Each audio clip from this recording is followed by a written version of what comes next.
Same dynamics as your bromine reaction.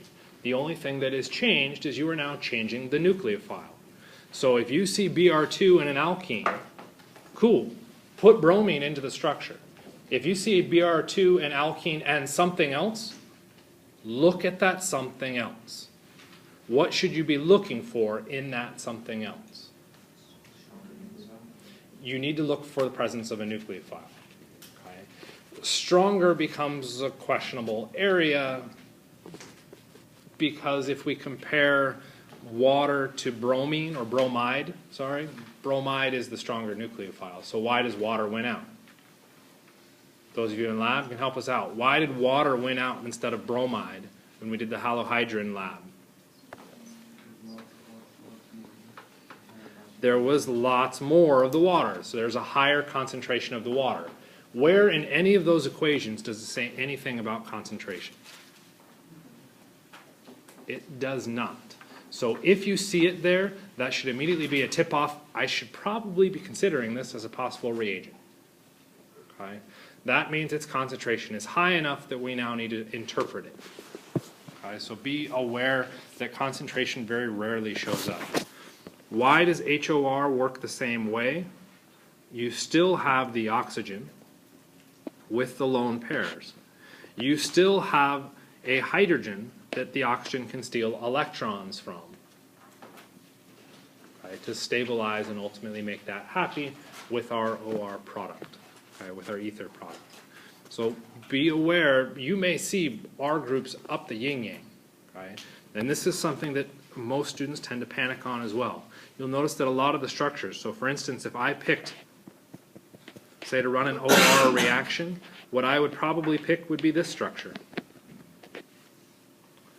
A little bit less frequently, but you probably have also seen this. You might see, does that change the reaction?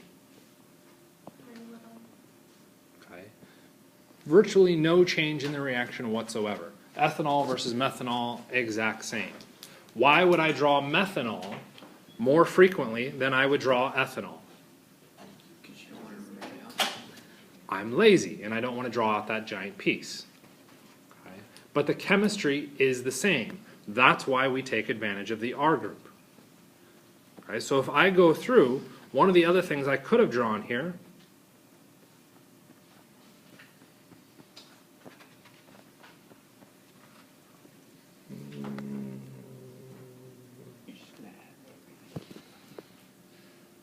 what does this one do? Exact same thing. None of the pieces have an effect. Why are all those extra pieces added on there? Because what you immediately do is you look at the biggest piece and assume the biggest piece is what's doing the chemistry. No. Focus on your positives and negatives. The oxygen is still your electron source. Run with it. Okay? The rest of it just follows along for the ride. So the chlorine in that one wouldn't be an electron source? Why would the chlorine not act as an electron source? We talked about this. For it to act as an electron source, what does it end up having to do? So you're answering what the chlorine acts as. That's not the question that you started with. So don't tell me what it acts as. Answer the question that you asked. Can chlorine act as a nucleophile? What does a nucleophile need to do? Donate electrons. If chlorine donates electrons, what happens to it? Becomes positively charged. Do we like saying our halogens as a positive charge? No. How likely is that chlorine going to act as a nucleophile? Very, very unlikely. Okay. What does the chlorine bring in as a secondary issue, though? It's not that it's acting as a nucleophile, it's that it's acting as a leaving group, which means what does it bring in at that carbon? A positive charge. Do we care about the positive charge if we're doing a reaction with bromine at this point? Nope, because all we're concerned about is can the species act as a nucleophile. I could care less if it acts as an electrophile. Okay? Focus on the biggest chemistry that you see, what reagents you're running through. Other functional groups may show up. That doesn't mean they're doing anything. That just means they're there to mess with your head. The reaction with bromine and the H2O, Mm-hmm. that's what the product that we have over there, is that the major product? We're looking here. Exactly. Whoops.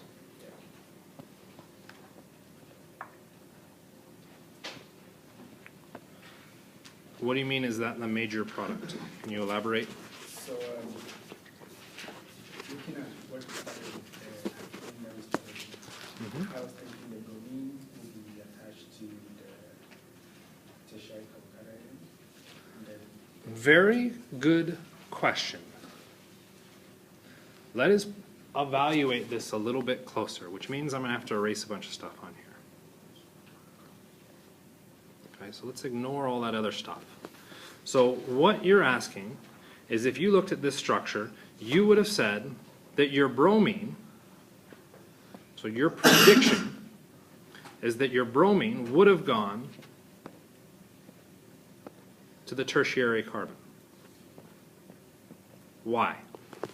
Why did you suggest that? I was thinking because of the intermediate that we had, the bromonium, right?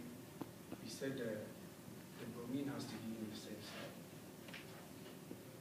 because it's bonded to both carbons. So Okay. thinking the OH has to do the backside attack, then the OH has to be the dash. It's actually a different question than I thought you were asking, but that works. We'll run with that. Okay. And now our OH comes in from our water. Whoops, forgot. That was an accident.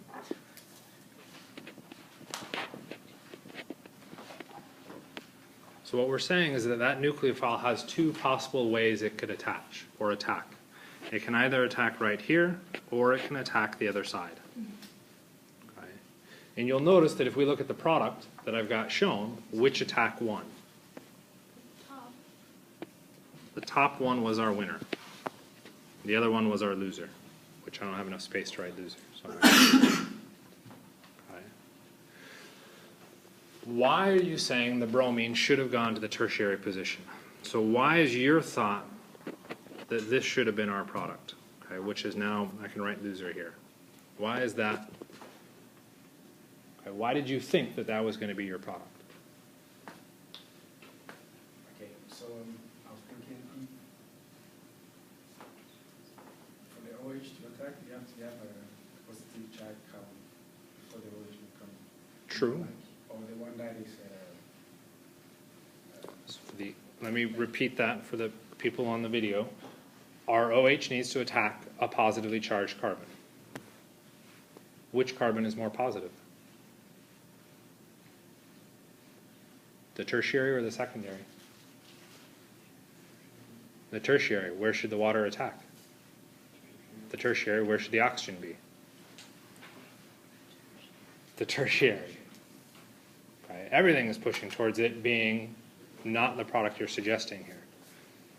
Okay. Where you might be running it into an issue is that if we look at that step of the reaction, okay, from our bromonium intermediate out, what type of mechanism are we doing? SN2. Our nucleophile is attacking at the same time our leaving group leaves. So what we now start to think is we go back to our substitution reactions and we think according to SN2, which substrate is favored? Primary over tertiary, or secondary over tertiary. But we end up saying the tertiary win out here. So it's not just a standard substitution reaction. There's something else that's contributing to this. What is that something else that's contributing? relative charge as a carbon. I would ignore the carbon, actually. Because if we went back and just did a standard substitution reaction,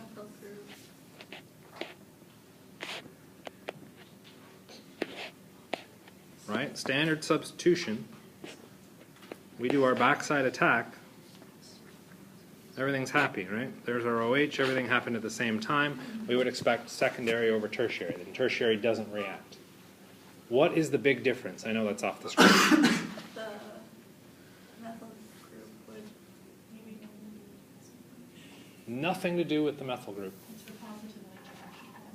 It's the positively charged bromine.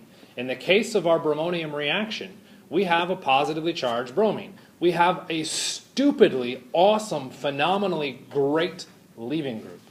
That leaving group is frantically trying to get away from the structure because it does not want to be positively charged.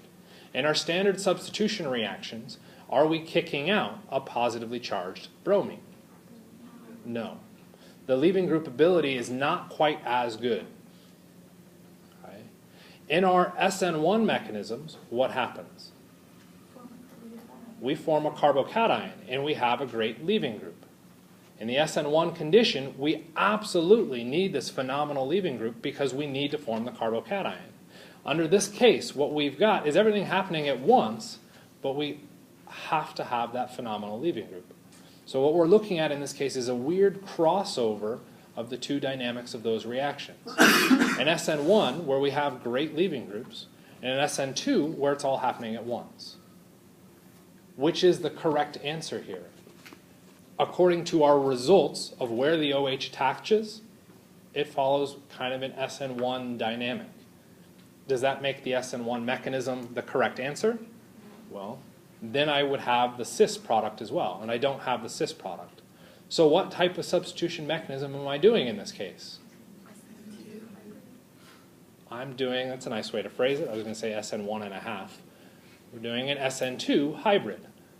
Okay, we're looking at a mix of both dynamics, or both mechanisms. How do we go through and know that that's the result that we're getting out of it? We ultimately did it in the lab. We ran the experiment. You're now being asked to remember those dynamics when it comes back to this. That key is in the leaving group. If you have a great leaving group, what we're going to see is the nucleophile attack the most substituted position.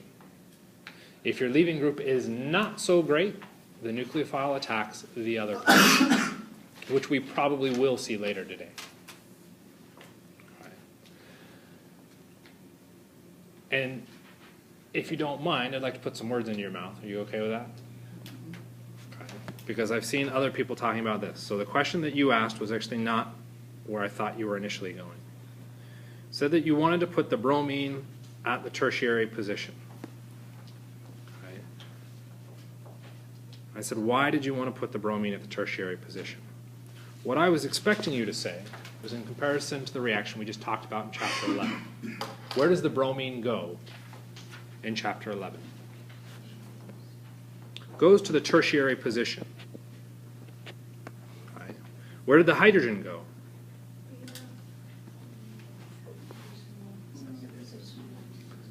Hydrogen went to the least substituted position. And this phenomenal observation was made by Markovnikov so long ago that we now all memorize this Markovnikov's rule as the hydrogen atom goes here, the bromine atom goes here. Complete crap. Okay, I cannot stress that enough. It is an observational rule that has no bearing whatsoever in the chemistry. Why do I want you to look at the chemistry? What charge is the hydrogen? What charge is the bromide? The positive atom goes to the least substituted because the least substituted carbon is more negative, where the most substituted carbon is more positive. You're looking at finding positives and negatives. Why is that super important when we now shift to this reaction? Well, if you use the same parallels that we learned in chapter 11, well, the bromine atom goes here. You would say the bromine atom should be at the most substituted position, because in chapter 11, where did the bromine atom go? Most substituted position. But now it's changed, so now I've got more to memorize. Nothing changed. What charge was the bromine atom in chapter 11? Negative. What charge is the bromine atom in this reaction? positive. Okay? We're changing the charge of the atom, which means the location of where it goes necessarily must also change. When we look at the reaction that we're running, okay, in this chapter with the Br2 and H2O, let's clarify this a little bit more. Really what we're doing is we are adding Br plus and OH minus. If we look at chapter 11, what were we adding?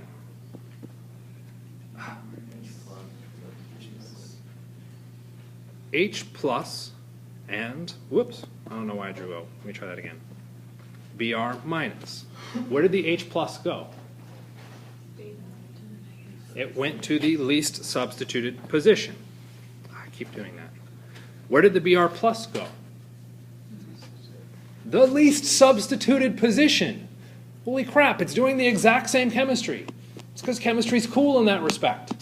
It will do the exact same thing again and again and again. It doesn't matter if you change the atoms. If the charge is positive, the positive charge will match up with the negative charge on the other one. Every single time. The observational rule that Markovnikov, and then ultimately if you push it all the way back to Zaitsev, is coming up with, is because they didn't have an understanding of some very basic concepts. Both Markovnikov and Zaitsev's. Some of you looked up Zaitsev. When did Zaitsev's rule come about? Do you remember the rough 1840s? Let's be really generous. Let's say 1890s. When did we know an electron existed? 1900. These guys came up with these observational rules before we even knew there was charge. Okay? They have no idea of positives and negatives. All they can track are atoms. So they go through and they run this, oh, this does the complete opposite of what I predicted because my atoms went to different locations. We have advanced our knowledge. Our knowledge is now not some guy's name, but it's looking at the chemistry. The chemistry of organic chemistry is looking at the motion of electrons. What did the electrons do in both these reactions?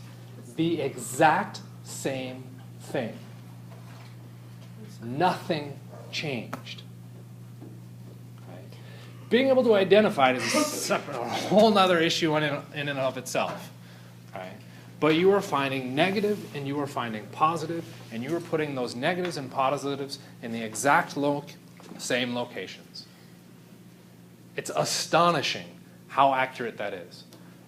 Don't listen to old dead people. Okay? There's a reason they're dead. Okay? Listen to the young live people that are telling you to look at the electrons. Okay? That's where your chemistry is found. Okay? Step down from the soapbox gently. Okay. So we've looked at, if we clear all that away, a lot of those reactions. So far, the only ones that we haven't talked about are this boron and this mercury reaction, which I'm hoping to get through today, but let's push this a little bit further with these. What's happening with the boron one? So let's take a look up at that top one. So just look observationally. What changed?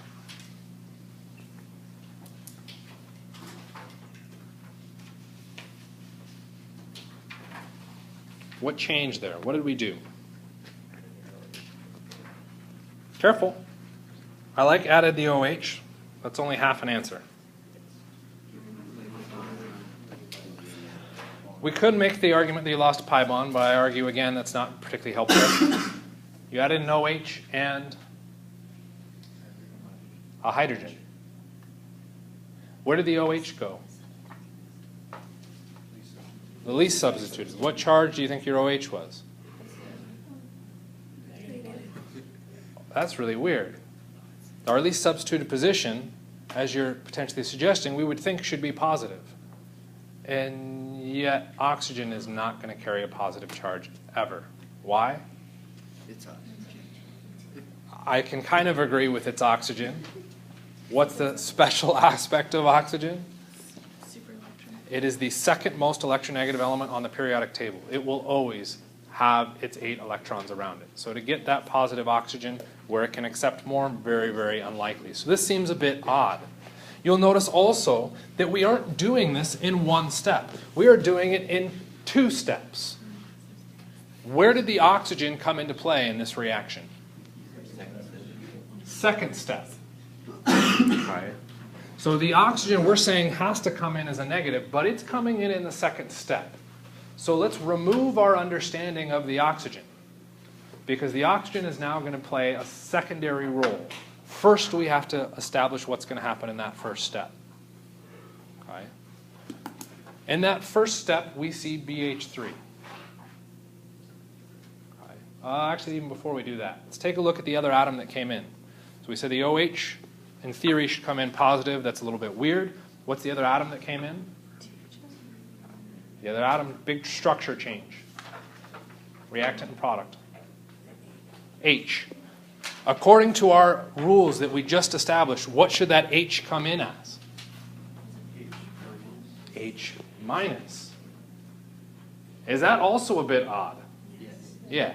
Hydrogen should never be minus. Incredibly unstable. No way we would possibly ever see that happen. Whoops. Guess what? It's coming in as H minus. How can it possibly come in as H minus if H minus is so incredibly unstable? So now what we've got to go through and do, because we said there's absolutely no way oxygen can come in positive. Okay? Absolutely not a chance in the world. We can make hydrides. We can do those. They're just incredibly unstable. Okay? How could hydrogen potentially get electrons? What would it need to be bound to? Metal's not a bad idea, but let's go broader. What's that? That's more positive than hydrogen. What do you mean by more positive than the hydrogen? What's going to cause that atom to become positive? Less electronegative. Where's our hydrogen in that first reagent?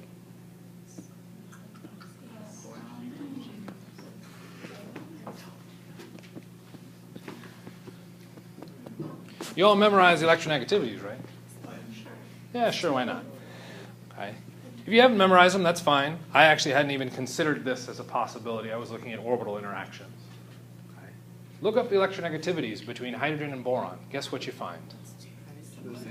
Hydrogen is more electronegative than boron, which means the hydrogen will act as the negative, and our boron will act as positive. When it reacts now with that pi bond as a starting material, whoa, man, stupid stuff underneath. What happens? The electrons from our pi bond, still being nucleophilic, will react with the most positive atom. What is the most positive atom? Boron. Boron now has more electrons than it can handle, so what does it do? It's going to have to kick out electrons. The only atom that can take the electrons would be hydrogen. So hydrogen takes those electrons. But what did we say about the stability of the hydride? Stupidly unstable. So that negatively charged atom has to find immediately something that is positive. What is nearby that is positive? The other carbon of our alkene. We get the exact same chemistry that we've been talking about. The positive atom goes to our least substituted. Our negative atom goes to the most substituted. And as an intermediate, we end up with our hydrogen attached and now our boron attached out the other end. Ta-da! I like the dun-da-da-da better. We've now done our first step. What happens in the second step? This is where our peroxide comes through and does some nasty, crazy shit. Does some nasty, crazy stuff and does what? It blows up the boron and replaces it with OH. There's our product. what we end up doing is what is effectively a substitution. That carbon can now pick up the negatively charged oxygen. You're talking about the other outburst? Yeah. I wonder how that came out in the recording. So we're still following positives and negatives. Okay. Are we going to run into an issue with this? Yes. Anybody notice anything interesting about this product? You ready for the hint?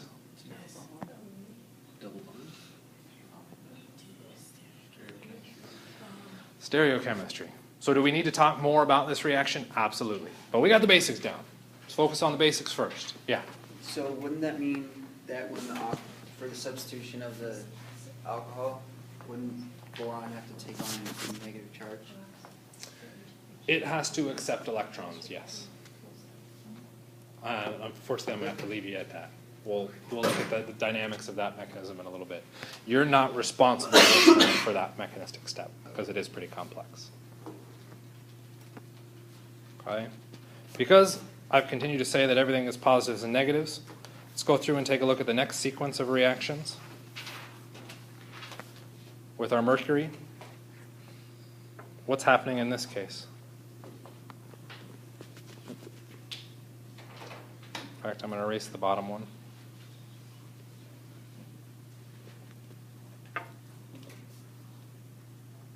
What are the big changes? You have a metal. Big changes between our starting material and our product. H and OH. Okay, we could still run through our standard dynamics. Our oxygen is likely going to be negative. Okay, that seems a bit odd because where did our negative attack? Actually, that doesn't seem odd. That seems pretty perfect. Our negative is attacking our positive location. The hydrogen's being added. Huh. Okay, but our hydrogen is coming in as positive. Okay, that also seems to match this exactly. Okay, so if you don't remember anything else, you can remember that this reagent does this nicely. It does the exact same thing as we would normally predict. Does it do it as we would normally predict? Unfortunately, no. It goes through and does all sorts of other crazy side stuff. Okay? Still gets you to the same answer. Okay? The biggest point of this reagent is that nice little note. Okay? We're doing the exact same thing that we would expect if we added a strong acid and water. We add hydrogen, we add OH, and they go to those exact same locations. But when we add a strong acid and water, what do we end up forming as an intermediate? Chapter 11. Chapter 11. Everything in Chapter 11 formed this. Carbocation. You had a carbocation intermediate. And as soon as you have a carbocation, what happens? Rearrangements. This one does not do a rearrangement. Guess what the mercury does? It acts just like our carbene did, just like our bromine does. It acts as an electron acceptor from our alkene and an electron donor. Why can it act as an electron donor? Because metals are freaking weird, loopy, and do crazy stuff. They can take some of their d electrons and donate them back down in, and we end up forming that cyclopropyl structure, propene-ish like structure. Okay? So it's looking at the overall dynamics of our reactions, and then we evaluate later the individual systems that's controlling each of them. Okay? Questions? Okay, so here's the next fun slide. As I said, these are all the summaries, everything you need to know. We don't need to know that second step of that one. We'll talk about it in more detail later. Okay, so now this is going to cause a lot of people to freak out. Number one, you're hearing a lot of paper rustling. I was like, where the heck is this slide? Sorry. I will get these slides posted eventually. And then number two, I said we were done with reactions, and what do we see up here? A whole lot more reactions. So I definitely kind of apologize for that. I will say that the MCPBA is one that we are going to be responsible for that just didn't fit on that. Whoops, that's an eraser. On that last sequence of slides. Okay, so you are responsible for that one for sure. The rest of those we'll talk about. We'll talk about them within the dynamics of chapter 12 because they're all going through similar type situations. All of these reagents are going through cyclic intermediates. Those cyclic intermediates are what is driving the stereochemistry that comes out of these. Ultimately, what you need to know is what happens. What's the end result? Right? The stereochemistry, where it is important, is implied or is shown in each of these structures. You can evaluate that later if you like. We will look at them in a little bit more detail. When I talk about those, that's probably going to be the recorded lecture. Okay? That I'll post, hopefully, probably sometime Sunday. All right? So these are looking at kind of oxidation reactions. I haven't had time to find in the textbook where they're referencing them.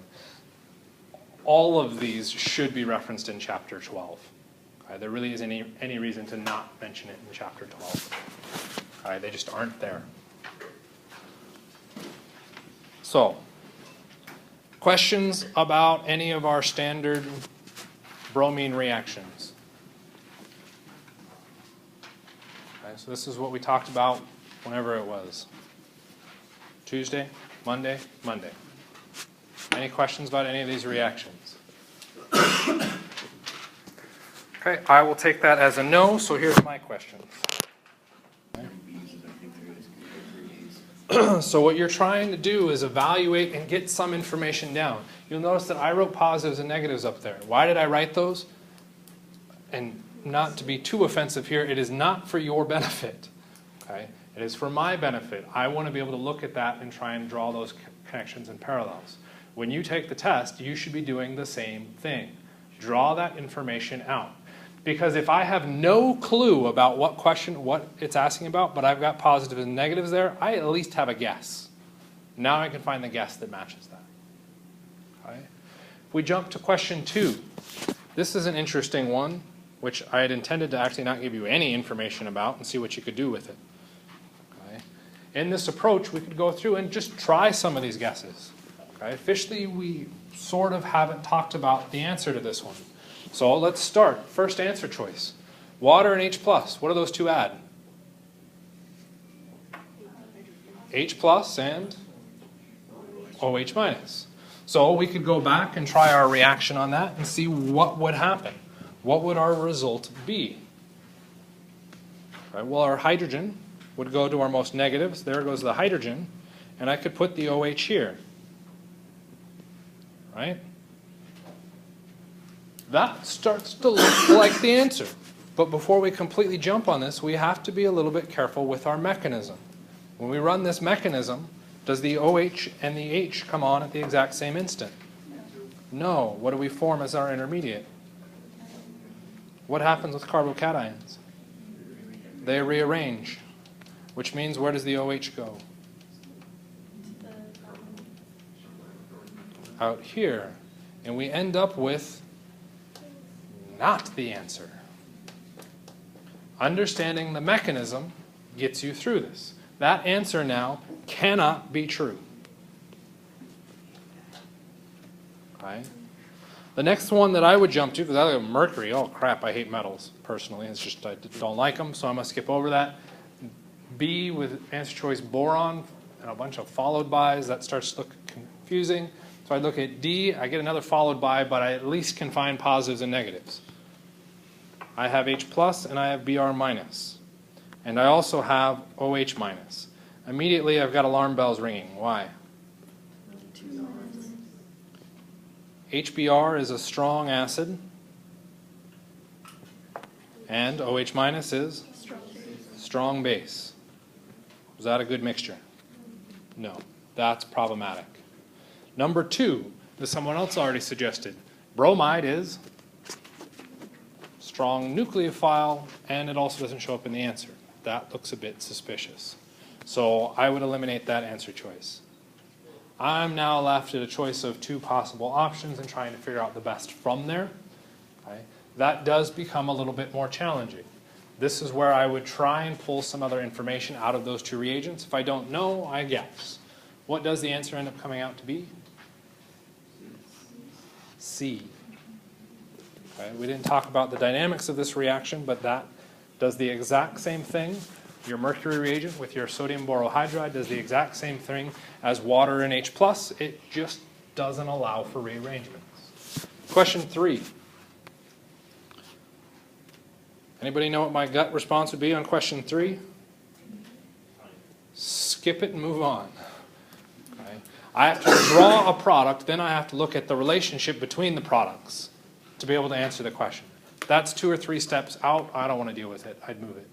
Okay. Completely ignore it and I'd move on. Okay. Since I'm now forced to look at it, because you guys are mean and evil people, my first 2 answer choices say meso. I go, okay, well, that starts to suggest odds if they're going to throw in that answer choice multiple times. I'm probably leaning towards that as an answer. Okay, so let's take a look at our structure. For it to be meso, what do I have to have? 2 stereo centers. 2 stereo centers. Do I have that? No. Try again. No. Yeah, I do have 2 stereo centers in this product. It's not just 2 stereo centers, though. Identical. Internal mirror plane. Is there an internal mirror plane? No. No. Doesn't matter how I go through and do this reaction, I'm not going to get an internal mirror plane. What does that mean? My gut of saying mesos was right is now completely wrong, but I can now cross those 2 answer choices out, and I end up with those last 2 choices, enantiomers and stereoisomers. Okay. Both of those answers have some sort of validity behind this. Okay. And that's where this gets particularly irritating. I would go through and I'd draw my first product. Why did I add wedges and dashes? There's stereochemistry. Why did I show the bromine going up? It has to be opposite. Or same thing as the. Top and bottom ultimately doesn't matter. Why did I draw it going up? Because I can see it up a little bit cleaner. So that I now go through and draw my product. On the other side, I'm going to have my hydrogen wedged and my other carbon, my other CH2, CH3 chain dashed. You'll notice I've got those aimed up. Why would those be aimed up? Fix that? You're right. Backside, bromide comes in from the backside and comes in from the opposite direction. Okay. I have 2 stereo centers. Okay. Within those 2 stereo centers, that means I have 4 possible stereoisomers. Okay. That's where that answer is coming from. That doesn't make it correct. Okay. That means there are 4 possible ways that those bromines can be arranged off of that structure. How did I get that structure, though? Same thing as The bromines must come in backside. Can I ever set it up where the bromines are on the same side? No. What does that do? Eliminates 2 answer choices, which leaves me with a pair. Do I know that they're enantiomers? No, but it's the only one with 2. Okay. I could go through and draw those 2 products and see that the relationship between them is enantiomers. Requires time. 4, this was our carbene reaction. Answer choice A. We have to have the electron source and we have to have an empty orbital to dump the electrons in. What's the empty orbital? An empty p orbital. Why is there no charge written? Because the carbon isn't charged. Okay, your carbenes are weird in this case. Okay. Why does answer choice B not work? Well, to run this reaction, I have a positive and a negative. To link up to that carbon, what does that carbon need to supply? A negative and a positive. It has to have both. Okay. If it doesn't have both, it doesn't work. So in answer choice B, what do I have? All electrons. That can't work. Answer choice C. Well, that looks all sorts of weird. We got a radical, and we don't have enough electrons around that carbon. That seems odd. So I would probably put a question with probably a rough line through it. Answer choice D. positive. There are no electrons on that carbon. That doesn't satisfy my positive-negative system. So that leaves me at answer C that looks weird, or answer A that at least gives me the negative and the empty p orbital. I go A. Do I actually know the chemistry on it? When I first answered this question, in all honesty, because I have taken this test before, I had no clue. Never seen this reaction before. Positive and negative. Okay, you don't have to know you're right. You just have to know that the other answer choices were wrong. Okay. Question 5. Standard reaction from our chapter 12. We again form our bromonium intermediate. One thing that's nice about this question, we've got that bromonium intermediate, which means we have to worry about stereochemistry, wedges and dashes. Oh my God, I hate wedges and dashes. Do I care? No, they aren't asking that. Okay? So now what I'd have to go through and do is work out my reaction. I know my intermediate is the bromonium intermediate. My OH from my alcohol needs to come in and attack one of those two positions, which gets me to my first shortcut on answers. B and D make no sense. I can't kick out the CH3. The only thing I can remove is the hydrogen. Okay? B and D are now eliminated as answer choices by evaluating the pieces that I have. The next part comes in between A and C. This is why the average on the test is 50%, because you get to this point and you're now at 50% odds. Okay? So we'd have to decide where should that OH attack. Okay? We said the least sterically hindered before, or sorry, the most sterically hindered before, because we're forming the most positive carbon. Well, if we take a look at this system, both those carbons have the same number of substituents. The one next to the oxygen is more positive. So what do? We're evaluating the stability of the positive charge.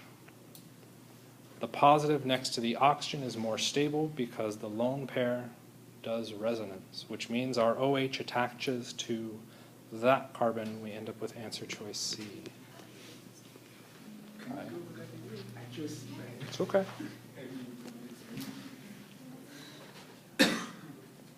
So when we go through and do our bromonium intermediate, we looked at this system with our water. Where did our water attack? Most or least substituted? Goes to the most substituted because that was our more positive carbon. Okay, because of that really good leaving group. Okay. When we move to the problem that we've got now, what we're looking at is now this system. God, that's what happens when you use whiteout.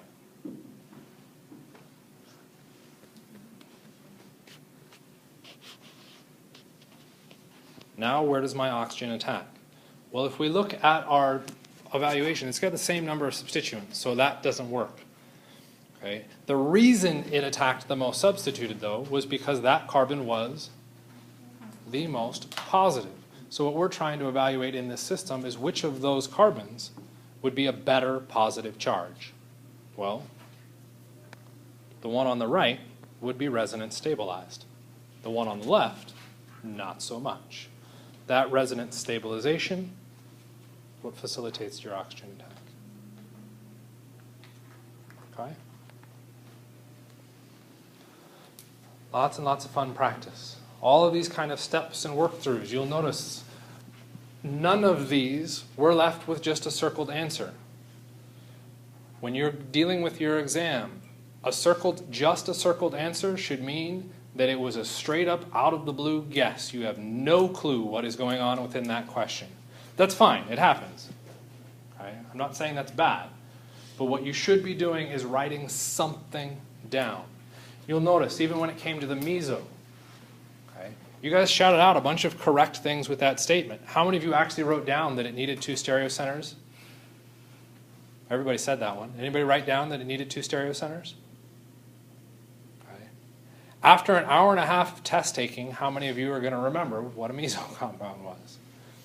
Said another way, we all move into lab directly after this. How many of you are ready to do lab after an hour and a half of listening to me talk? Okay. It's not going to get any better on a 2-hour test. Okay. Write the information down. That's why you have procedures when you move into lab. So you can be brain dead and still do the lab safely. So as you do the test, write the information down. It will help you get through it later, I promise. Questions?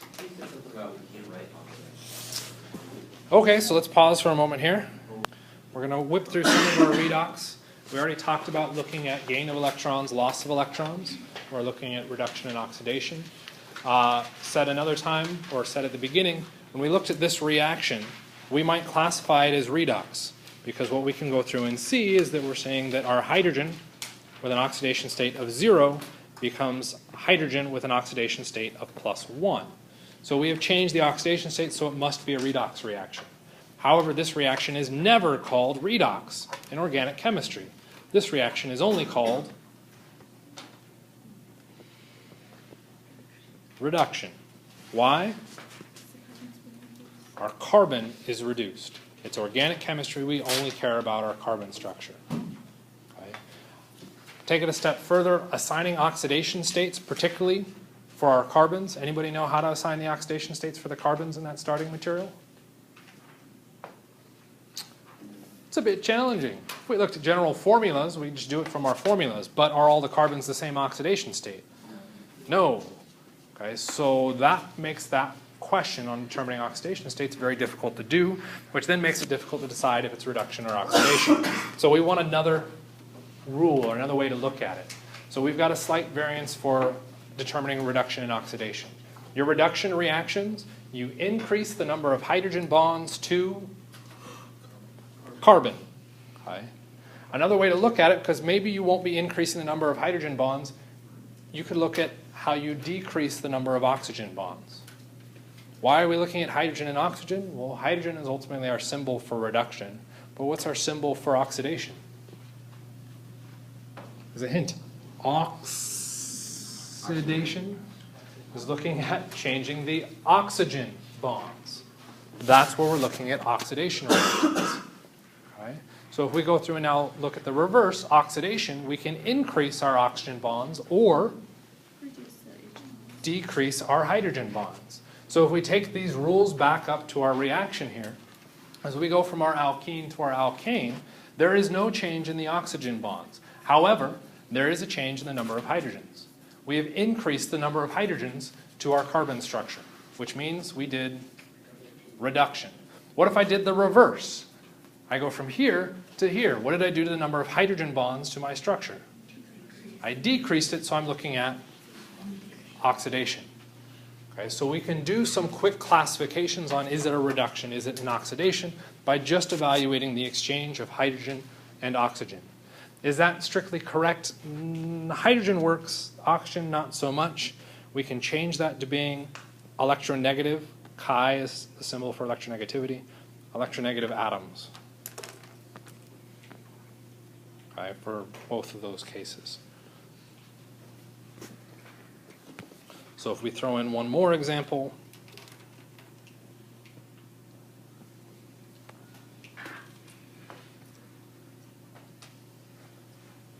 what did we do here?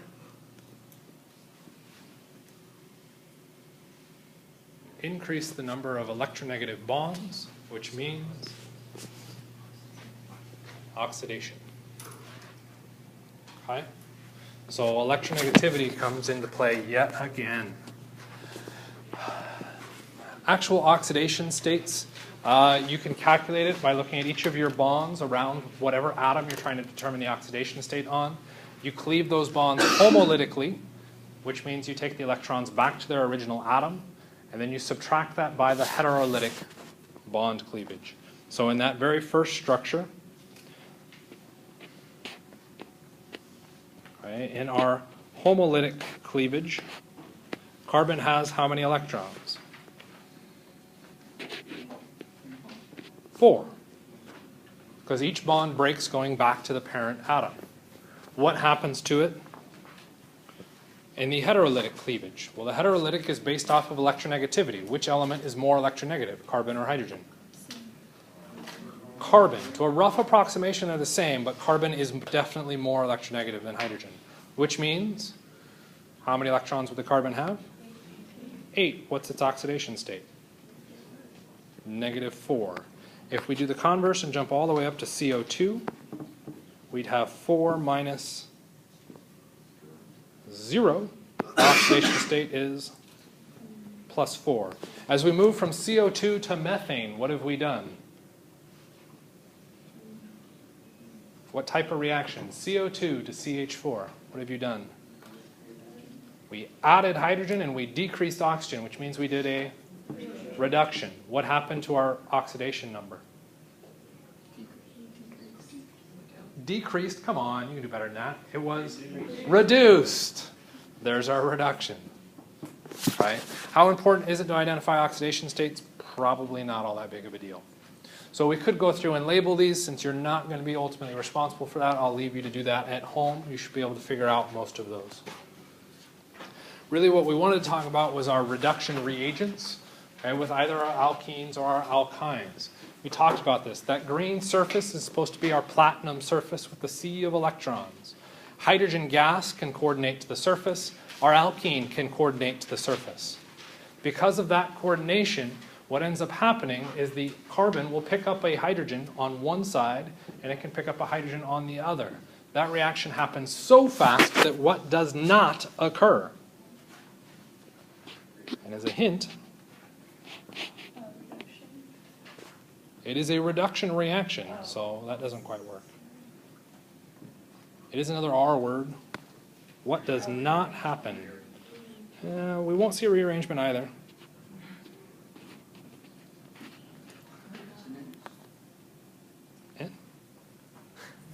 We'll see if I spelled that right in a second. Reduction, rearrangement, resonance, all sort of had something correct about them. Say it again. Rotation. No rotation occurs, which means the hydrogens are added to the same side of the pi bond, which means we have done a syn addition. This holds true for both the alkenes and the alkynes. The one case that you have to worry about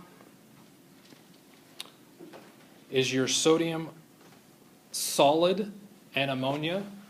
That one gets a bit tricky for a couple reasons. Number one, it does not react with alkenes. It only reacts with alkynes. Okay.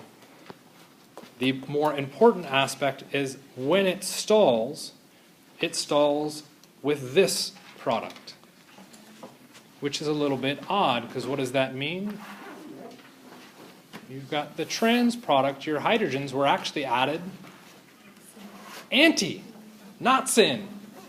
Very bizarre, but that's the way that reaction works. Okay. On that video that I go through in post to go through and talk about the rest of our alkene reactions, I will go through that mechanism. It's a radical mechanism. Yippee. Okay. And we are definitely done.